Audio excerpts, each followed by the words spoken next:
अस्सलाम वालेकुम। परवीन की रसोई में आप सभी का इस्तकबाल है। आज हमने बनाए हैं क्रिस्पी पालक के पकोड़े। रमज़ान भी शुरू होने वाले हैं और पालक का सीज़न भी है, तो सभी के घरों में पालक के पकोड़े तो ज़रूर ही बनते हैं। बिना सोडा, बिना सूजी और बिना चावल के आटे के काफ़ी देर तक करारे रहने वाले पालक के पकोड़े आज हमने बनाए हैं। तो चलिए बनाते हैं आज पालक के पकोड़े। पालक के पकोड़े बनाने के लिए हमने 500 ग्राम पालक लिया है। पालक के जो ये मोटे डंठल हैं इन्हें हम काट देंगे और इन पत्तों में देख लेंगे जो पत्ता खराब है और गला हुआ है उसे हम निकाल देंगे।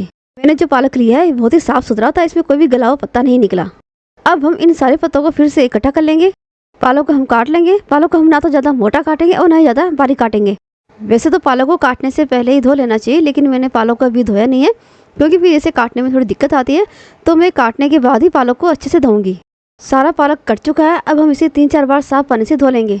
पालक धुल चुका है तो हम इसे झाले में झाड़ने के लिए रख देते हैं। पकौड़ों में डालने के लिए हमने 10 मिर्ची ली है और एक बड़े साइज का प्याज लिया है और ग्राम में देखें तो यह प्याज 125 ग्राम का है। इन मिर्चियों को हम बारीक बारीक काट लेंगे। आप चाहे तो चॉपर में चॉप भी कर सकते हैं और मिक्सर जार में इन्हें दरदरा पीस सकते हैं। प्याज को हम लंबाई में कट कर लेंगे। प्याज हमें ना तो ज़्यादा मोटा काटना है और ना ज़्यादा बारीक काटना है। प्याज और हरी मिर्ची को हमने काट लिया है और प्याज के लोच्छे हैं इन्हें हम एक एक करके खोल देंगे। इन प्याज को हम हल्के हाथों से खोलेंगे ताकि इनमें से पानी ना निकले। पकोड़े हमारे लजीज बने तो इसके लिए हमने एक मसाला बनाया है जिसमें हमने आधा टीस्पून सौंफ ली है, आधा टीस्पून जीरा लिया है और 2 टीस्पून साबुत धनिया लिया है। लो फ्लेम पर इन्हें हम रोस्ट कर लेंगे। इनका कलर चेंज नहीं करना है। ये रोस्ट हो चुके हैं तो अब हम गैस की फ्लेम को बंद कर देंगे और मिक्सर जार में इन्हें हम डाल देंगे और साथ ही हम डालेंगे 15-20 लहसुन की कलियाँ और 1 इंच अदरक का टुकड़ा और इन्हें हम दरदरा पीस लेंगे। हमें इन मसालों को इस तरह का दरदरा पीसना है। जिस बाउल में हमने प्याज और हरी मिर्ची काट के डाली है उसी बाउल में हम ये पिसा हुआ मसाला डाल देंगे। चटनी बनाने के लिए हमने मुट्ठी भर के हरा धनिया, 4-5 लहसुन की कलियाँ, 4-5 हरी मिर्ची और एक बड़े साइज का टमाटर लिया है। इन सारी चीज़ों को हम मिक्सर जार में डाल देंगे। आप चाहे तो इसमें थोड़ा सा पुदीना भी डाल सकते हैं। मिर्ची के डंठल निकाल कर हम मिर्ची को डालेंगे। टमाटर को हम काट कर इसमें डालेंगे।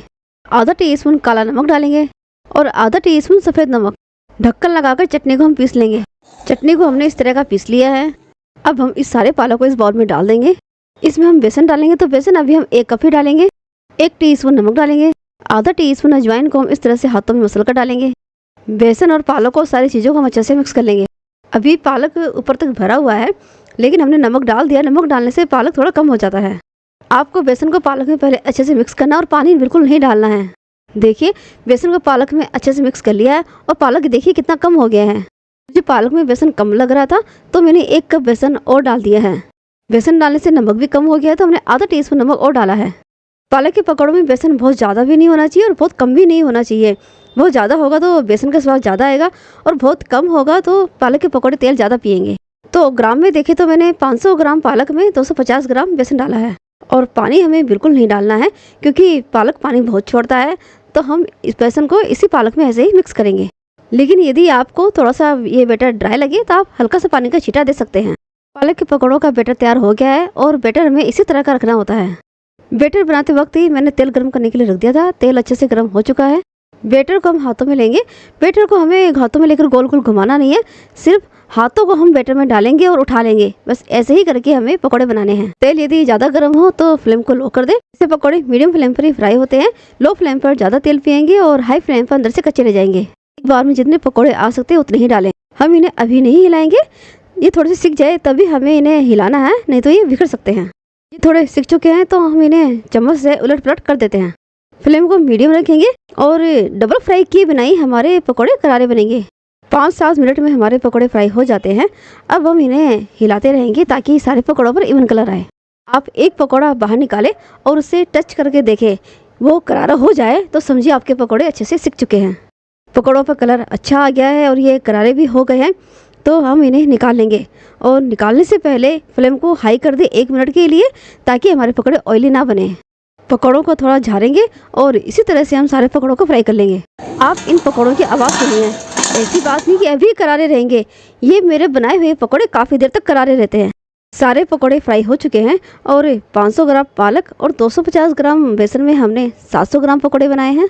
रमज़ान के महीने में जब रोज़ेदारों को आप इस तरह के पालक के पकौड़े बनाकर खिलाएंगे तो रोज़ेदार बहुत खुश हो जाएंगे। और अभी पालक का सीजन है तो इस टाइम यदि आप पालक के पकौड़े बनाएंगे तो बहुत ही लजीज बनेंगे। इन पकौड़ों का मजा आप हरी चटनी के साथ ले सकते हैं, साथ में आप टमाटो केचप भी ले सकते हैं।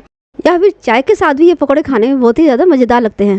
मेरी बताई हुई बातों को ध्यान में रखकर आप पालक के पकौड़े बनाएंगे तो आपके भी पकौड़े करारे बनेंगे और काफ़ी देर तक करारे रहेंगे। आपको मेरी है पालक के पकौड़ों की रेसिपी पसंद आती है तो इसे लाइक और शेयर जरूर करें और मेरे चैनल को सब्सक्राइब करना ना भूलें।